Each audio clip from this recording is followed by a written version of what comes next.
from the first half hour. That would be the Admiral Bill Stubblefield. And Rob, I want the world to know, after the first couple minutes of the last segment, I was told speak only when I'm spoken to, Mike. So that means Rob has chastised me, so I'm going to be very quiet and very behaved and very controlled. He has laid down the law. He has laid down the law. Whose show this is, Bill, That's and right, it's not yours. Not mine. And I'm chagrined. I was hurt pretty bad. First of all, let me just say that the introduction of two new words by my co-hosts today that I've not heard them used before. Umbrage from Mr. Height. He must have just looked through a thesaurus yesterday, because he's put that one out twice already this morning in the last 7 minutes. Umbrage. I thought he thought that was an umbrella in the past. And now you hit somebody with an umbrella. You've been hit with umbrage, or you're just confused when you're going over a piece of water, going, "Uh-oh, watch out, I'm bridge." Yeah. And then I've got Bill, who's chagrined this morning. Where'd that word come from, Bill? From Mike Height. Well, I guess that would make sense. Umbrage is when you're taking shelter under a bridge. Where is he? He's umbrage. Umbrage. Welcome back, gentlemen. Either way. Good morning, Rob. Great to be here. And anybody who knows this show, knows me, or has watched this show, knows I'm a cruel, egomaniacal taskmaster. Yeah. This is his show, Bill. It is show, yeah. If it's not all about me, it's all about nothing, Bill. Yeah. I'm just trying to get a nickname like the Badger, so I can say and do. Oh, you have them. We just can't say them on air. How about the Codger? The Codger. Come on, Ferretti, you haven't been introduced yet. No, Bill. Larry Schultz gave you the best nickname ever, and it's very timely. No, I don't like that Larry, nickname. you want to break it out? Yeah. One big, beautiful Bill. I say that with all sincerity. So let's welcome in the Admiral, one big, beautiful Bill Stubblefield. Good morning, sir. Good morning, Rob. Great to be here. Yeah, also the Badger, Michael Heitz. Good morning. Attorney at law, Michael Carl, senior member of our crew. Good morning. Attorney at law, Larry Schultz. Great to be here. And via telephone, Joseph Joey Torts Ferretti. Present and accounted for. Well done, folks. We'll be the judges of that, Joe. So just to set up the next hour and a half here, my son and his wife took off for a wedding in Las Vegas. My daughter-in-law's stepbrother's getting married. So they left the dog with us. They brought the dog over last night. And at 1:30 in the morning last night, we discovered the dog has allergies. And we discovered that because the dog was trying to clear its throat for the next, 3.5 hours. So I woke up at 1:30 this morning and I couldn't get back to sleep. So if at any point along the way you notice that I'm snoring, and just wake me up. It doesn't mean you're all boring. It just means that I woke up at 1:30 because the dog has allergies. I hope you snore, Rob, because otherwise we cannot tell if you're asleep or not. Zing! Did you take your Viagra this morning? What the hell's going on here? You're on fire.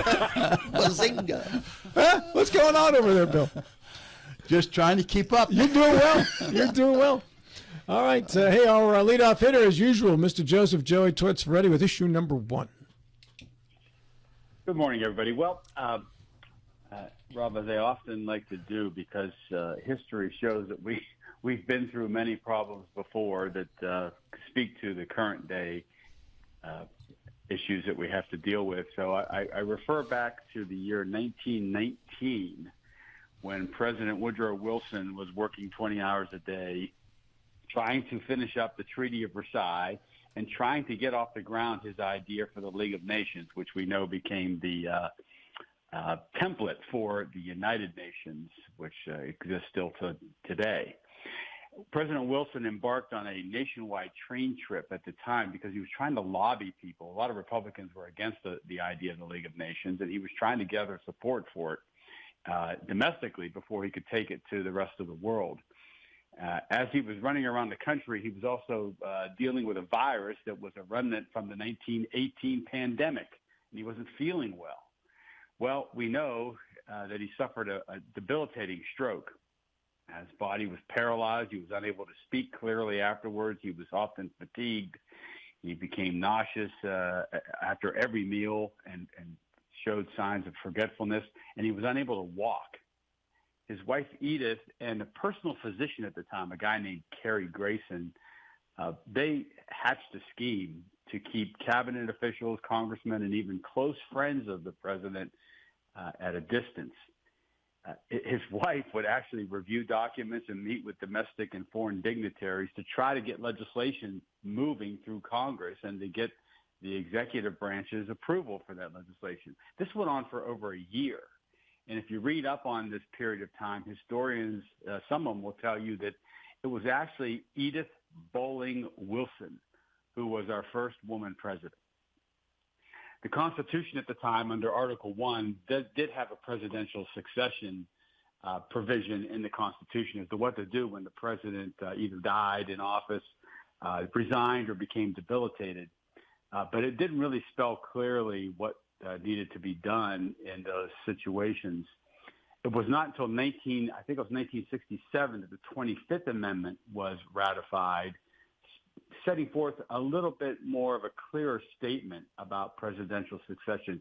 Yet, constitutional scholars today still believe that we don't have enough stated in the Constitution about what to do when a president becomes infirm. Well, out comes this book, which I believe is being released either at the end of this week or early next week. Authors are Alex Thompson and Jake Tapper.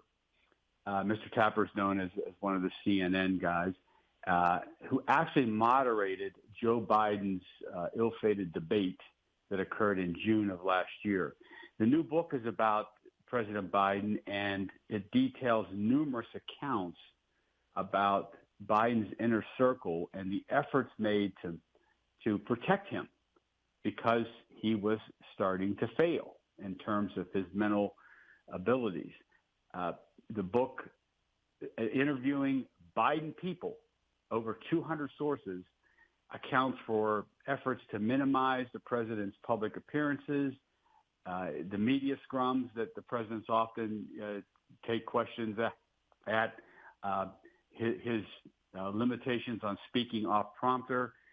The administration went a whole year in the 2023 and 2024 time period without a cabinet meeting. Biden chose not to do high-profile interviews. Remember, he chose not to go on the Super Bowl at halftime, which presidents often do because of the big audience and it's free publicity. When the Hur report came out about the classified documents found at Biden's home, the report indicated that prosecution would not be wise because of the condition of the president. And both Robert Hur and Merrick Garland, the Attorney General at the time, took a lot of heat about that report, saying that the comments were gratuitous and unnecessary. President Biden then has a press conference after the report comes out to try to dispel the rumors about his problems, and he proceeds to mix up the countries of Mexico and Egypt in answering a question from the media. Additional information came out that he was forgetting names of his White House aides. He went to a fundraiser in Hollywood. He forgot who George Clooney was, who was one of his biggest donors. Senator Bennett from Colorado accounts in this book from Jake Tapper and Alex Thompson that he met with the president in 2023, late 2023, to discuss immigration policy, and that he concluded after the meeting that the reason why the immigration policy of the Biden administration was a mess was because Biden was unable to manage the many factions of the liberal side of the government in terms of immigration policy. A cabinet member told Jake Tapper that President Biden would not work past 6 p.m., and that if that 2 a.m. call came in about an international crisis, the call would go unanswered. These matters affect our country deeply. I think we can all agree on that. And what we had in the last year and a half of the Biden administration was our eyes and ears telling us one thing, but the president's spouse and inner circle and those who supported him, even his own physician, were telling us something different. So my question this morning is, in this day and age when our institutions are showing profound weakness, and I'm talking about our political parties, I'm talking about Congress and the courts, what is there to do to ensure that the person holding the highest office in the land is fit for that office. We don't have the traditional checks right now, as we have another president about to become an octogenarian. So what can we do to ensure that there is somebody in that office able to handle the job? Should we look at independent commissions? Should we look at doctors who can certify that the president's fit? Should Congress be dealing with this issue? How big of a problem is this, and what can be done? All right, you just ruined Eric O'Rourke's day, Joe, by going with this, because he was counting on being able for the next hour and a half just ripping this show apart for not addressing this issue. You just killed his entire material he had built up. He was writing all last night, like 10 of his best jabs, and you threw him right out the window. Eric, you're going to have to get a new writer, buddy. You're going to have to start all over with your material. All right, Bill, you get to go first on this one because you're the octogenarian in the room. I am that. Joe, you've raised a problem. You've not presented a solution to it. There's so much. Nothing is as simple as black and white, and nothing is as simple as 20/20 hindsight. We should have been able to look back and picked up certain reasons, but everything is so politically driven now. We tend to discount, we tend to add cover, or we tend to criticize. Jake Tapper is undergoing his own suite of hypocrisy, because a few months ago he was a big defender of the president and been saying the president is mentally equipped. Now he's turning around because he has a book out saying just the opposite. I have no doubt that that Biden was not up to par during these months, but we had no way of knowing that, because you're right, no cabinet members, no cabinet meetings, very, very, very few press conferences until that disastrous debate which we all saw. What's going to be the mechanism? Yeah, you pose the question, what should we do? But in our democracy, we're limited in what we can do. Right now, the 25th Amendment starts with the cabinet meetings. There's no requirements to have a cabinet meeting every month or every 2 or 3 weeks. So if the president chooses not to have a cabinet meeting, there's nothing that says he has to, and the cabinet has no way to observe him. I think you have raised a phenomenally important issue, Joe, and I'm not a constitutional scholar by a long stretch, but right now hands are tied, and I do not see a good constitutional amendment that can address this issue without it being politically driven and politically motivated, which is the norm in today's business as usual. Mike, you're next on the clock here. Go right ahead. Well, in a sense, I agree with Bill, except I want to refine it a little bit. And that is, what we do is elect a president who isn't incompetent or fading like Biden was, and we can argue about how soon these problems really emerged. I think a little sooner than we're discussing right now. Well, you remember in the campaign leading up to the 20 election, he disappeared for about 2 months from the public eye. That's what I'm saying. There's a height of COVID, though, as well. I'm saying there's in my subjective perspective, I think he suffered limitations for a long time. Even in his best physical condition, but that did. The emergence of these indications, in the last year or so of his administration, didn't stop the Democratic leadership from almost getting him nominated as their presidential candidate, and that's the problem. We have to rely on the right political force, not the one that let this happen. All right, I'm going in inverse age order, Larry. That would be you. Yeah.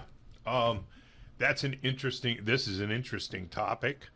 We are, however, looking at a person who is no longer the president of the United States and ignoring the person who is the president of the United States, who absolutely just not. a few I'm not ignoring days ago gave what he calls a weave, because he does it so often, where he was talking about lumberjacks and AI and all kinds of stuff that went on and on and on that sure sounded like something where alarm bells should be going off in this very subject matter. Haven't heard Jake Tapper say a word about that, and it's happening now.